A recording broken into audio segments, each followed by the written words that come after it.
Welcome to Move the Needle, the show where we explore how teams turn data into growth. Real stories, proven playbooks. Let's get into it. Welcome to Move the Needle. I'm so excited to sit down today with Peep Laja, the CEO of Wynter. Pep, welcome to the show. Thank you for inviting me. Of course. I'm a big fan. I actually got to use Wynter a little bit at a previous company, and a lot of us internally follow the things you post on LinkedIn as well around brand marketing and measuring the impact of your brand marketing. So excited to have this conversation today. Thank you. Awesome. Let's start off with recently you shared that Wynter, 99% of your marketing is brand marketing. Clearly all in on that. And you said a big difference in your opinion in how companies spend or don't spend on brand marketing really comes down to the personal beliefs of the CEO or the CMO. So I'd love to hear a little bit about, for you as the CEO, what are your personal beliefs around brand marketing and how do those drive Wynter's decisions? I think there's personal belief and there's also being practical. So if you run performance ads, direct response ads, where you expect, people to take immediate action, it requires that there is pre-existing demand looking for this thing. They're like ready to buy, and now here's your ad, right? Now, if you're selling, I don't know, SEO services maybe, or like something that everybody knows that they need, email marketing, that might work. In our case, what Wynter does, message testing and brand tracking, these are domains where, let's just say that there's much less demand, natural demand, compared to email marketing. Every company in the world has an email marketing tool, something they use, right? But how many companies do message testing? So so the existing demand that I can harvest, the 5% in market today, is just a small number. And so my overall marketing is also, I guess, what we call creating demand, educating the market. And it is, it is silly, stupid, bad, flawed. I don't recommend it to anybody. It really takes a really long time to do this. And it's, all kinds of problems with that approach. But it does work if you're a bootstrap company, you have time. Yeah. Right? And so when we come to my personal beliefs is that, and the personal belief about brand marketing is that even though it doesn't deliver results in the next 30 days, it still does deliver results. I have just experienced this again and again in a number of companies. So when I started my agency that is now called Spiro about conversion optimization stuff, and I started a blog, content marketing was how we landed customers. And it wasn't that they read my blog post and bought my stuff. Right? It was blogging for a year and then thinking, and then seeing something, and it wasn't directly attributable, there was a direct attribution was just not there, but you still knew it's because of that, because also that was like the only thing we did. So I just personally experienced the power of this long-term thinking. Yeah. And of course, we have lots of research data now to back it up that it does work that way. That's awesome. Definitely sounds though like that belief and commitment to it being a long-term play, not something that's going to work overnight, is really important, especially in like your case, you're creating a new category as well, which is a whole nother challenge. Any other advice for other companies who could be in that similar situation where there's a bit of category creation going on? Yeah, so we're not creating a new category, but like I would say it's a subcategory, like in this type of things that we are doing. We're not the inventors of any of these things. We just have a unique take on these things. So the difference between category creation and subcategory creation is that if you're creating a new category, you're doing radical innovation. You're bringing something new to the market that didn't exist.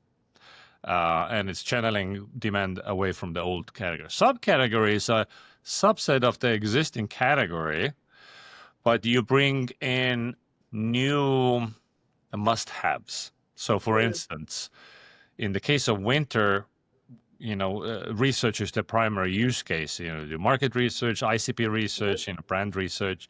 We deliver results in 48 hours. So that's our new must-have. Traditional ways takes 3 to 6 months, Yeah. costs $250,000, and in our case, a fraction of that. So Mhm. those are the new must-haves, and we're evangelizing these use cases, and because these are less established, let's call it categories or market segments, there aren't.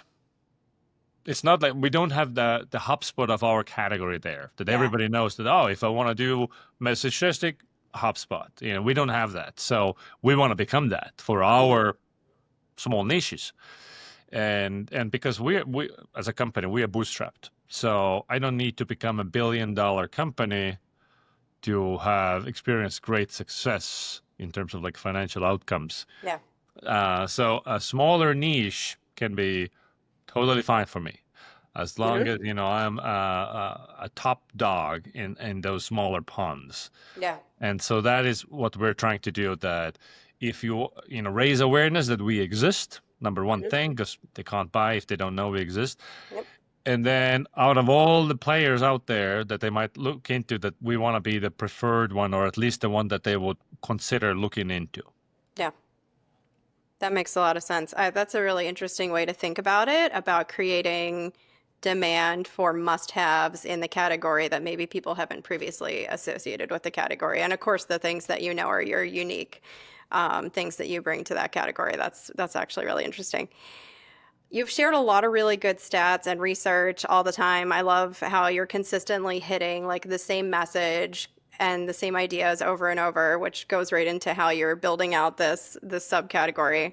And you're kind of doing it in action on LinkedIn too. So I was enjoying reading through some of the research and the disconnect between what our buyers are saying, right? Where they're like, we're only going to look at a handful of vendors. We're probably going to stick with the one that's the first one we found, the ones that we've heard of. If we've never heard of you, you're never going to make our short list even to begin with. The research is really clear on that.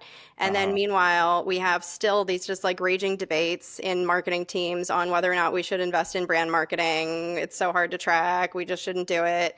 And I think you shared only 30% of B2B marketing budgets going to brand. And this one really stood out to me. 79% of CFOs see no clear metrics connecting brand to Uh-huh. revenue, which would explain why the brand budgets are getting cut. So, how are smart companies, how is Wynter tracking brand marketing ROI? What are those metrics that CFOs need to see, and how do you get them? Absolutely. And we did our own CFO study, and we asked CFOs, like their personal views on brand marketing, and when would they consider allocating budget to it and approve expenses. Mhm. And my key takeaways weren't that most CFOs aren't opposed to brand marketing on principle. They are opposed to wasting money. Sure. And they are not marketers, so they don't know how brand marketing really works. Uh, i- Meaning that they think that we approve the expense, and then within 30 to 60-day window, there's an ROI. We got, Yeah. invested 100K, we get 300K back. So 3 to 1 CAC. That's how they are trained to think over many years. Hmm. And most CFOs haven't had a partner that educates them on how bigger ticket B2B sales, so 5-figure deals at least, Yeah. work. Hmm. If it's a 29 bucks a month, yeah, sure, it works like any impulse purchase. But Yeah. if it's like 20K a year deal, it's different. Hmm. And so what we know about the what research says about brand marketing ROI is that it requires 6+ months of continuous, always on campaigns, paid and unpaid, various things going on, before there is any change in the buyer. And the change is like, the goal is not to click here and buy now. The What we are creating is memory structures in the brain, because the output, the final goal is that when they're now entering the market ready to buy, we come to mind, Yeah. right? Mental availability. So Hmm. that is the goal. If that is the goal, and to implant memories, like it's all very different. So CFOs and whoever is opposed to it, they need this education session and a Yeah. discussion. Most of these C-level executives are rational players. Probably some are crazy too, but most are rational players, and we would need to show them stats. And so how we measure is, and again, I am not the inventor of these methodologies. Hmm. This has been studied by the academia, proven by brands, and there's lots and lots of evidence about this. Essentially, we want to be top of mind when they enter the market. Hmm. So they cannot buy if they don't know we exist. Awareness, right? Point obvious.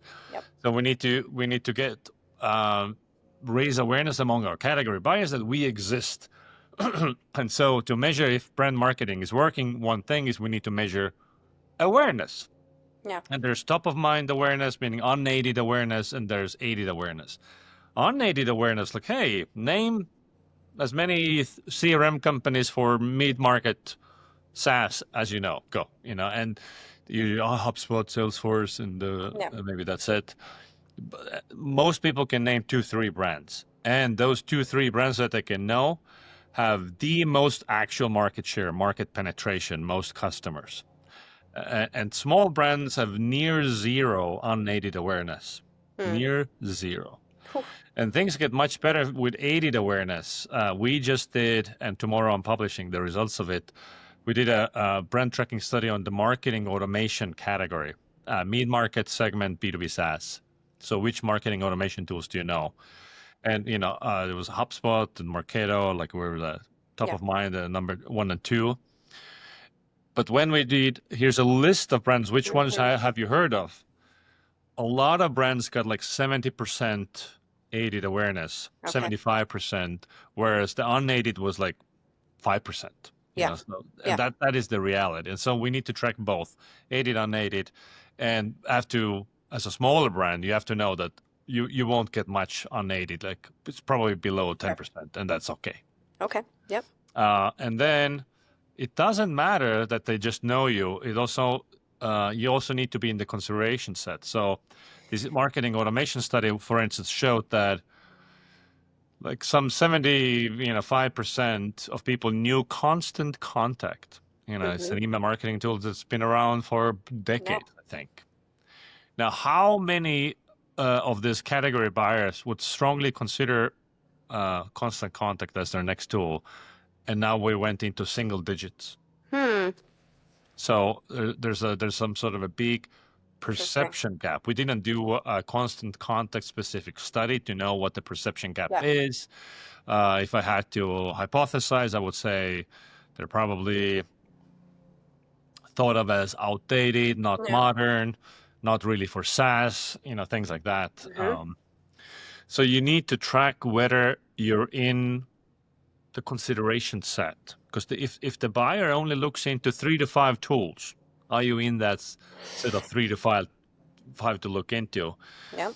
And so what the brand tracking needs to do, if we know that it takes 6 months to build new memory structures, so basically we should check in more or less every 6 months, sometimes even every 12 months if it's a smaller brand, Hmm. to see if we have made gains in awareness, both types, aided, unaided, and are we getting into more consideration sets?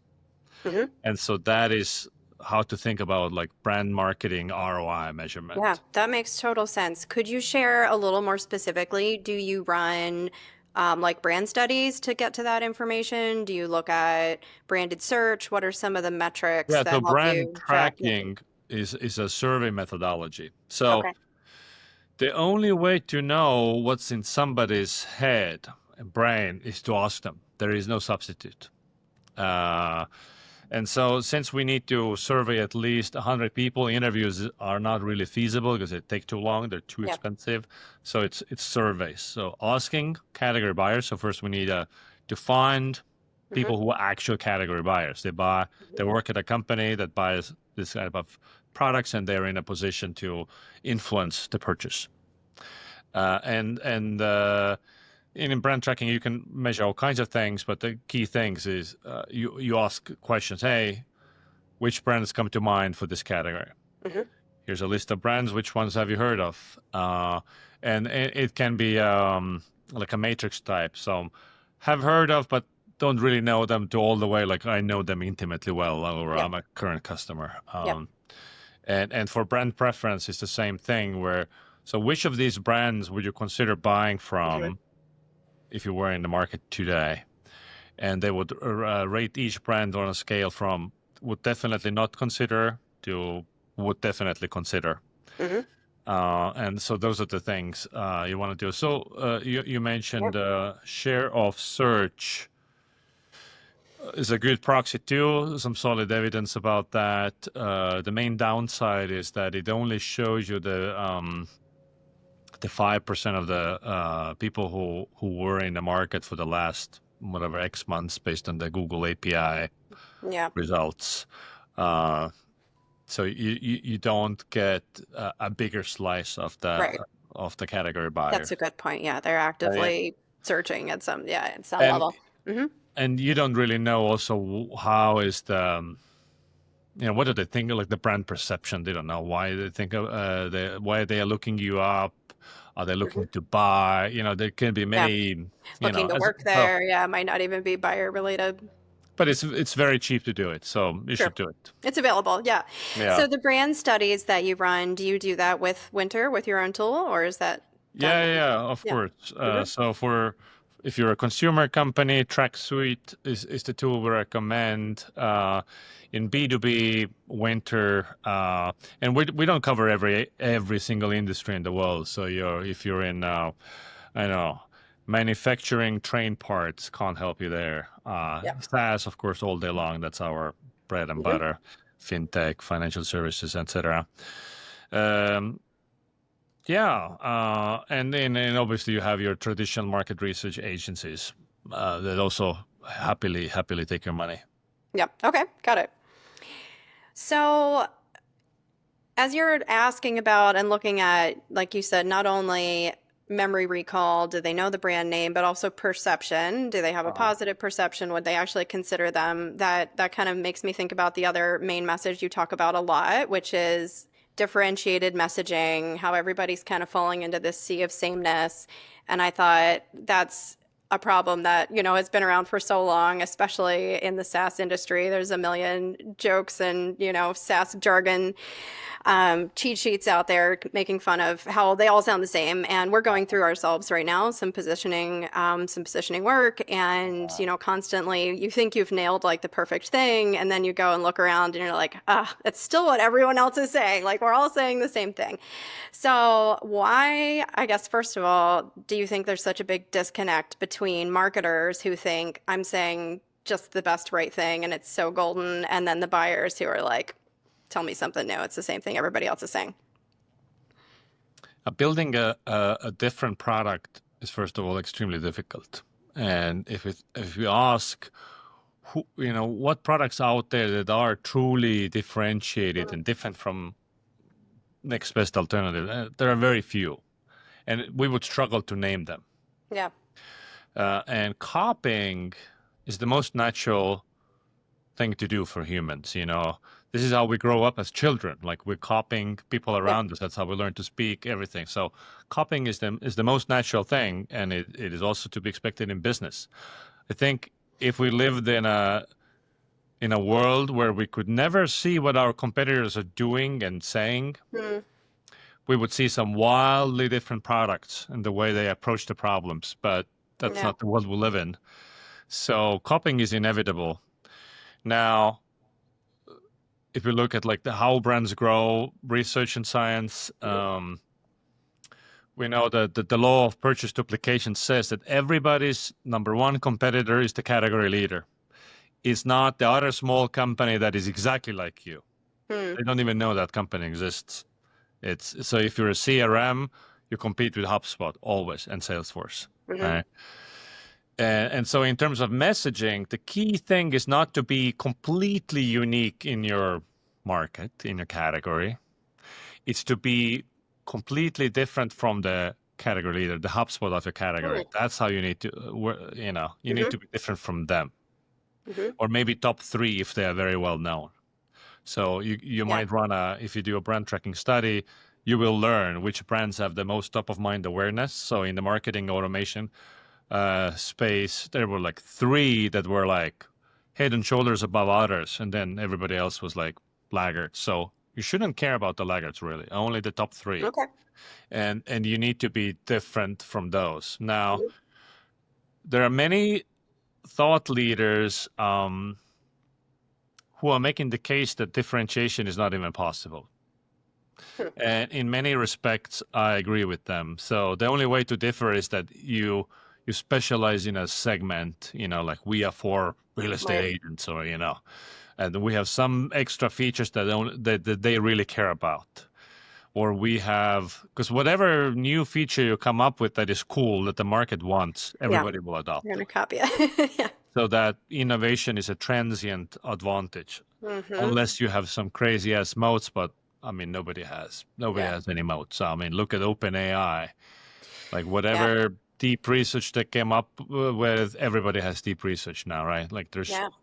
there are on paper, you can't create a comparison, a grid chart. Hmm. Everybody has everything. Hmm.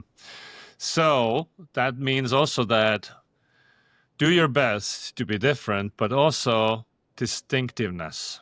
Hmm. So if what we look at you and your top five competitors, what's your tone of voice? Like are you saying radically things in a that radically different way?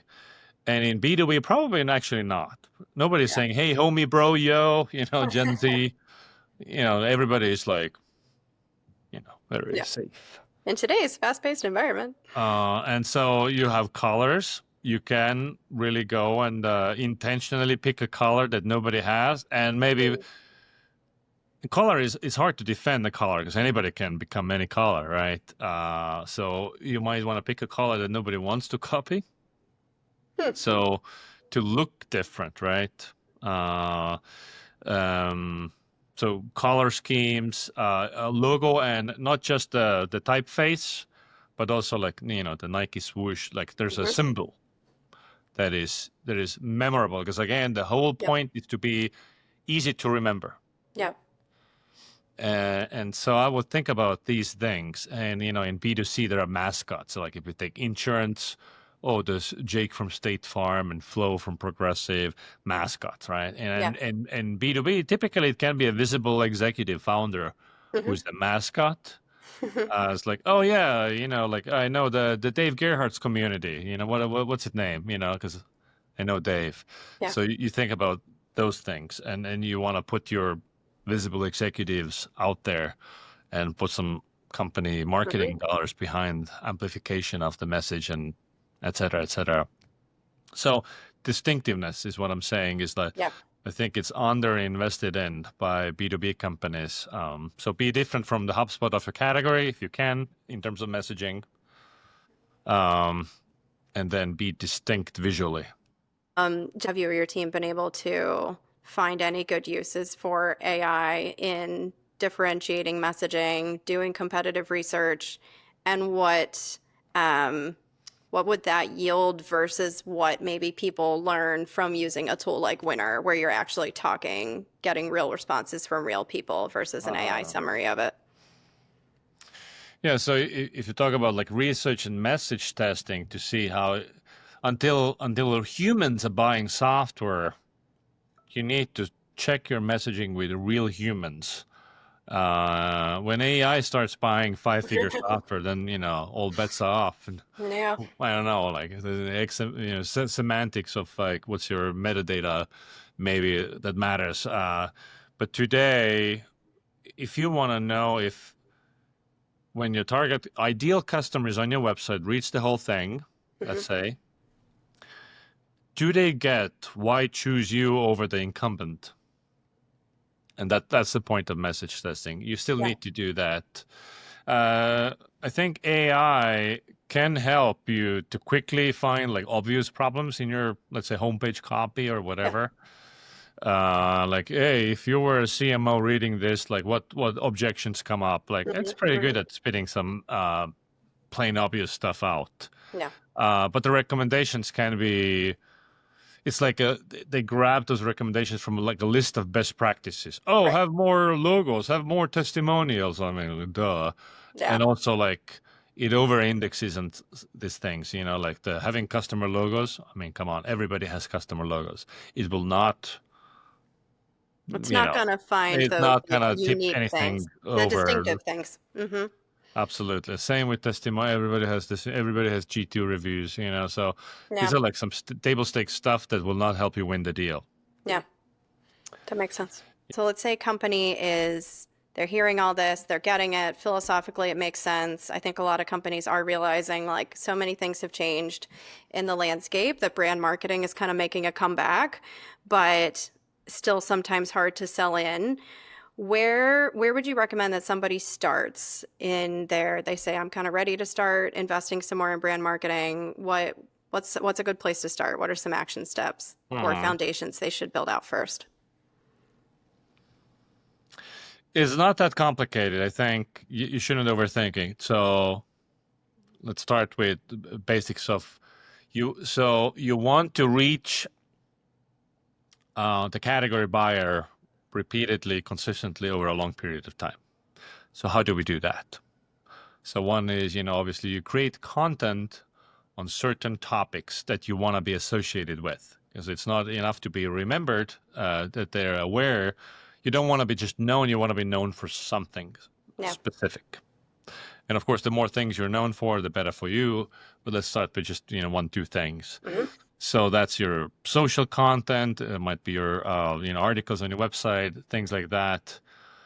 And then you need to get it in front of the ICPs, and that's Hmm. maybe you do content amplification, pay to play, like thought leadership ads or whatever. I think webinars, and we do them weekly, I saw that. is Yeah. is still a really great play, because if you do them on topics that only the ICP cares about, over time you build an email list Hmm. of ICPs. You don't want to do, LinkedIn is full of LinkedIn celebrities that have no identity. I mean, it's the kind of people that post generic topics and get 7,000, comments.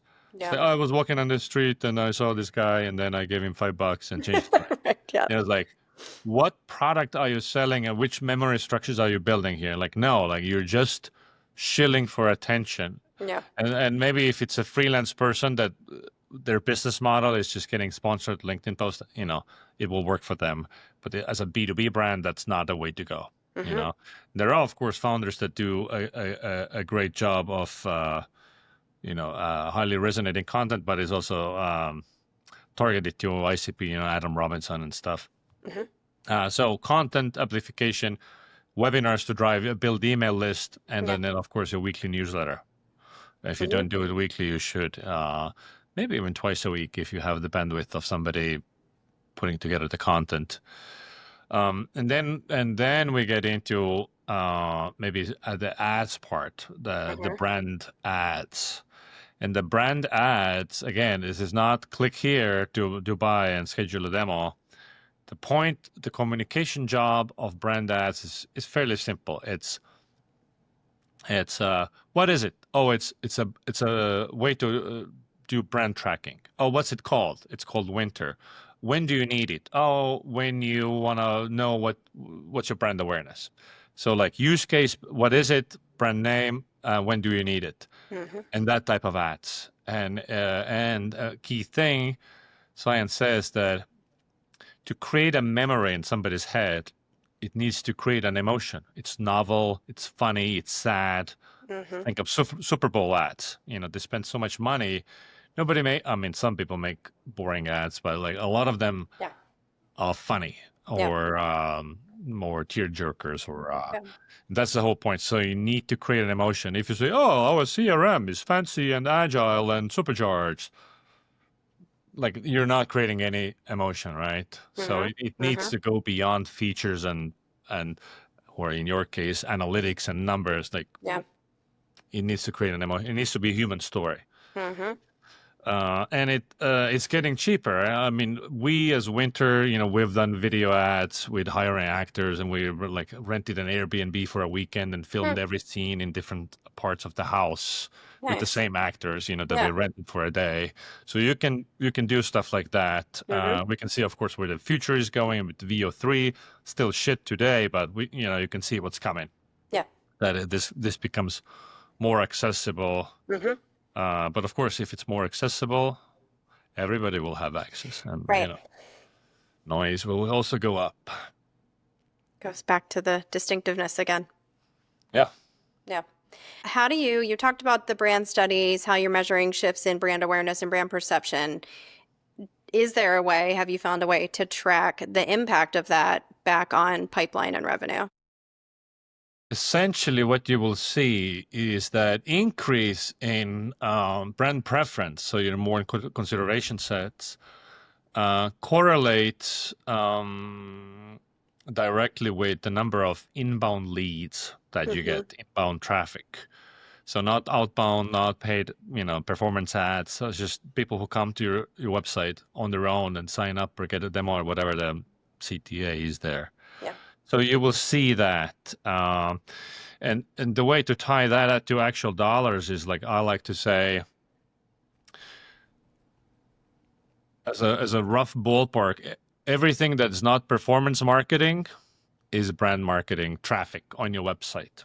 Yeah. So if you exclude direct response ads and maybe Mm-hmm. outbound sales, if you do that, and what's left in terms of demos, pipeline, and signups, we can largely attribute to brand. No. And this idea is not 100% accurate, but it's 85% accurate, which means it's mostly good enough to get an idea. So Mm-hmm. if we do 10 million a year, and now we do a retroactive 12-month analysis, and we exclude outbound sales and we exclude performance marketing, you will see that more than half, majority of your revenue is coming from brand Mm-hmm. marketing. You just can't do this in a 30-day It's window not going on to be one a, hand. yeah. And that Mm-hmm. way, you will always see retroactively. For one of my companies, CXL, I Yeah. had no marketing team, no marketing ads, no nothing happening for multiple months as I was recruiting for a new team, and my sales went up. We were doing all-time best revenue, and it's all because of what we did the 2 years prior. Yeah. So it's this lagging effect. Mm-hmm. Got to Yeah. have the patience to see it through.